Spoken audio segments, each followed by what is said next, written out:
morning. My name is Matt Sullivan, the Director of Planning and Development for the town of Wolfeboro, here at the July Coffee and Connections to talk to you about a few project updates in addition to the capital improvements program process, which I'll walk you through, which takes place between July and October of every year, in this case being 2018.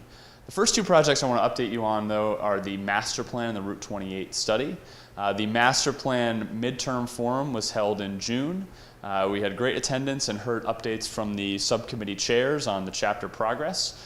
And really we're looking now at formulating goals and recommendations related to the master plan, which is really the plan that guides development of the town and forms really the consolidated vision for residents within the community.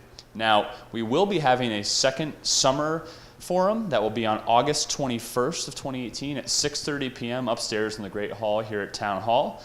The purpose of that event will be to share those draft goals and recommendations. It'll be an interactive format. Participants and attendees will also have the opportunity to hear about what sorts of findings the chapters are coming out with from the preliminary process. So I really encourage you to attend that event. And again, that's on August 21st, 2018, 6:30 p.m. upstairs here in the Great Hall.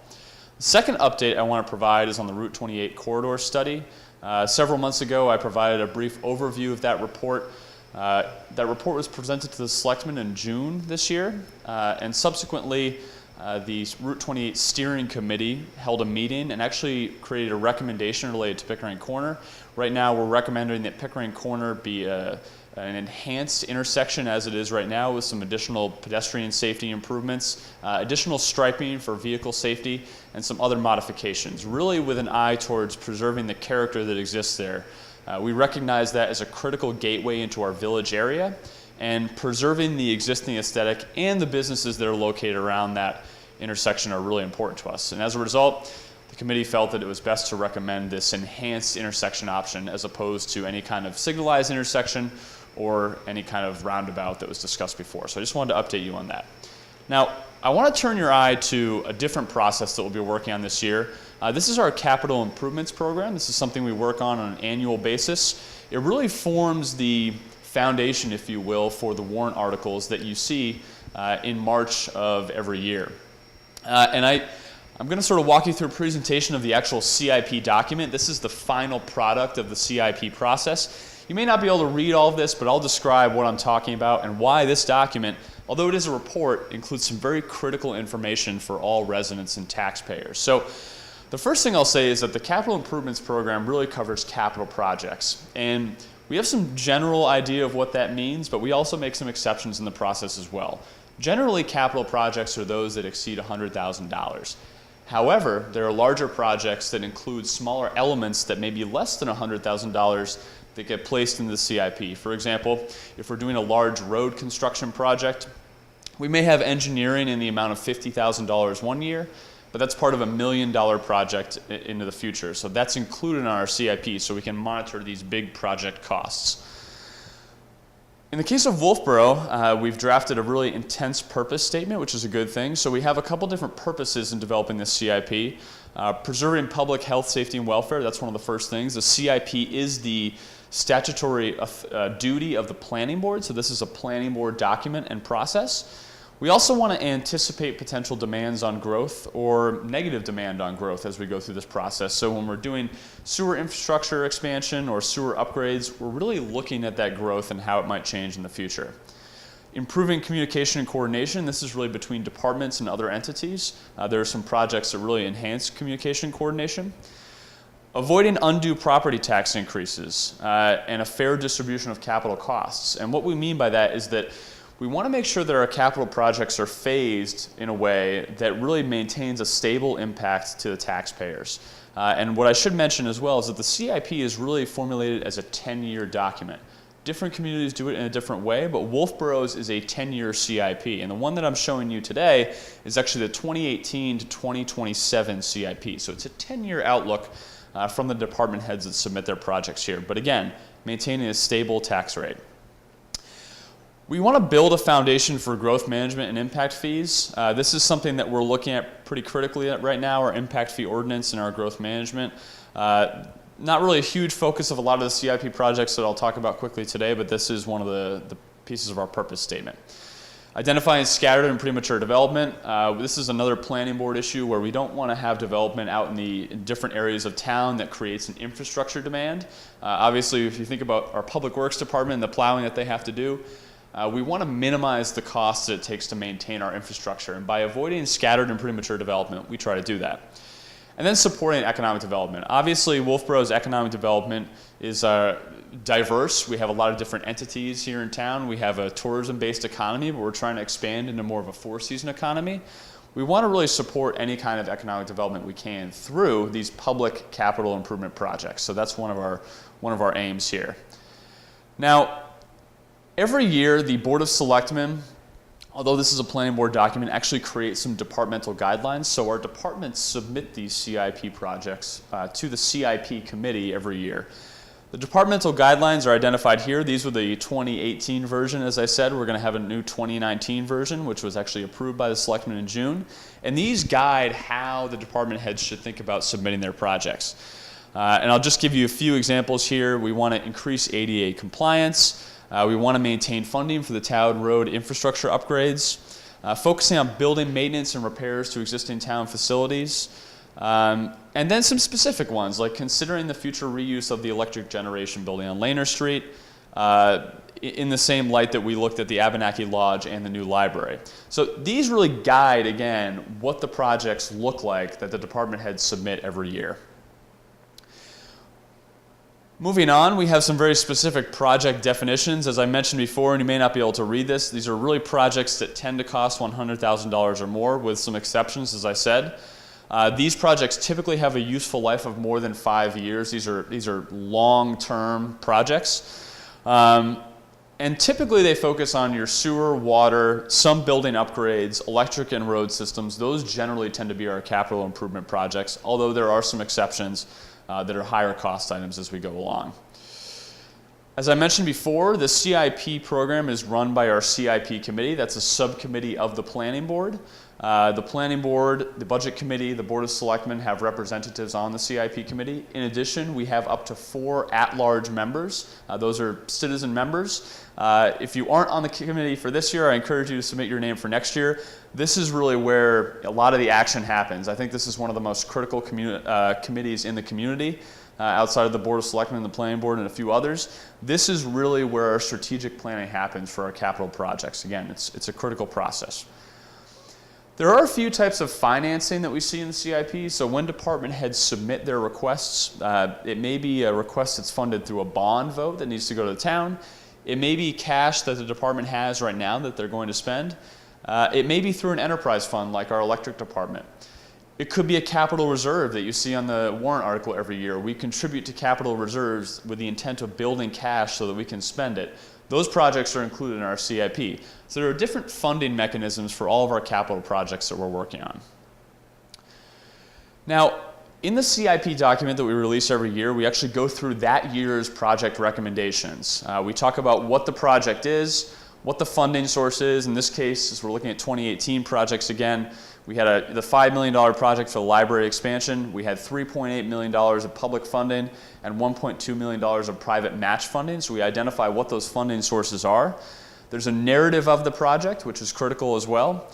And then we have a CIP committee recommendation. And that includes what year, what type of funding, and then what funding source it is. So in the case of the library, it was a 2018 project. It was a 20-year bond that was recommended, and that was to come out of the general fund. Now, these recommendations are not binding in any way. Obviously, whatever goes to the warrant article is the final decision that's made. But as you see in this case, this is ultimately what was done. So the CIP recommendation is critical for how the project actually works out. I also want to mention that the CIP document at its core is supposed to be based on the master plan. So the projects that are submitted to it are intended to be grounded in the master plans developed, which I mentioned that we're working on this year. So in this case, we actually connect the project to a master plan chapter or recommendation. Now in this case, the master plan chapter that this connects to is the 2007 Community Facilities chapter. That specifically recommended a renovation and addition to the public library. And as it turns out, 10 years later, we're back here and executing that project. So really, again, a basis in the master plan. Now, I won't take you through all the projects that were submitted in 2018, but you'll see we have some fire department projects, the 390 line reconstruction from the electric department, public works projects, Bay Street sidewalk. This is an example of one that's less than $100,000, but it is a significant project, so it's included here. Road maintenance, dockside repairs, other dockside improvements for engineering and immediate repairs. Our water department is included here, our sewer department. Many of these are recurring updates or recurring contributions. So that really covers the projects that were in the 2018 year. Now, in our CIP document, this is a new addition, we actually look at what our 2019 horizon projects are, if you will. We have several of them, but they will be analyzed this year again as part of the CIP committee work. We have some electric line reconstruction for Melody and Kennison Island, electric substation number 4 construction, annual road maintenance again, potentially Bay Street sidewalk construction, dock repair, wastewater treatment plant upgrades. These are things that were identified in the 2018 plan as potential projects for 2019. Now, again, that's not to say that these will actually be 2019 projects from the CIP, but that's what we believed last year when this report was released. Now, this is really sort of the meat of the plan, and this is the part that excites me the most. And I must admit that I'm a little nerdy when it comes to my love for spreadsheets, but the spreadsheets are really where we document a lot of the impact when I talked about that stabilized tax rate. So as we get into our appendices, we have our CIP index spreadsheet. And this is really, and I understand it's a little bit difficult to see here, but this is really how we document all of these projects and compare them to one another. So we break this down by department. We have the electric department here, public works and highway here. As we move down, we get into water department and other. But as we go across, I want to show you some of the things that we're looking at. So we're looking at what is the priority? Is it urgent, necessary, optional? What is the funding mechanism? Is it a bond? Is it a CRA, a capital reserve account? Is it current revenues, cash that we have right now? What's the funding source? Is it an enterprise fund? Is it from the general fund? All of these metrics are available for all of the projects included in our CIP so that we can compare them to one another. And then the important part, what is the impact based on that 10-year schedule that I was talking about? So you'll see that there's actually a number in 2018 here, and then numbers all the way out. And what we're really looking to do with this is actually balance this number down here. And this is the total of all projects. We want that to be as stable as possible over that 10-year outlook. Now we recognize that a lot of the projects out between the 5 and 10-year area, those aren't necessarily fully scoped, so we expect that number will change. But the idea is that we don't want to have huge increases or see huge spikes here as we're going through this planning process. That is really the fundamental goal of the CIP. So that's our charge. Now, that's probably the most critical spreadsheet, but moving on, we do look at some other potential impacts. We have capital reserve accounts, as I mentioned before. We want to make sure that as we're building our capital reserve accounts and making contributions to them, that the expenditures that we're looking at from them, so if the fire department wants to buy a truck, that they're not going negative on that capital reserve account. The idea is to save enough until you have the ability to make the purchase. We actually look at that within this document. Now you'll see down here, this is really, again, the meat of this. See some green values. This red value is an area where we have a problem when it comes to funding a potential expenditure. Now this red area was actually the purchase of a fire truck. Since then we've rectified this issue, but the goal again here is to make sure that we are not overexpending those capital reserve accounts that we're contributing to, and this spreadsheet allows us to track that, and we do this on an annual basis. Additionally, we look at how bonds that are considered within the CIP will actually play out. So we look at retiring existing debt service, which are projects that we're paying off through bonds, and we look at the new bonds that we're projecting within the CIP and how those actually might play out. And you'll see that down here what we're looking at is what the actual projected debt service is moving out into the future, with an idea of stabilizing that as much as possible. So we really dive in on the bonds specifically here. Now, that's really a very brief and intense overview of the CIP process. Again, I encourage you to get involved if this is something you're interested in. There's a little bit of everything for everyone. We do talk about the specifics of projects, We also get into some spreadsheets and really balancing that impact to the taxpayers. But you get a really intimate knowledge of these projects, and I think that's one of the best ways to understand what's going on within the community. I can say for myself, my first year here, this was the best introduction to what our department heads are working on. And again, it really forms the foundation for what we see on our warrants every year.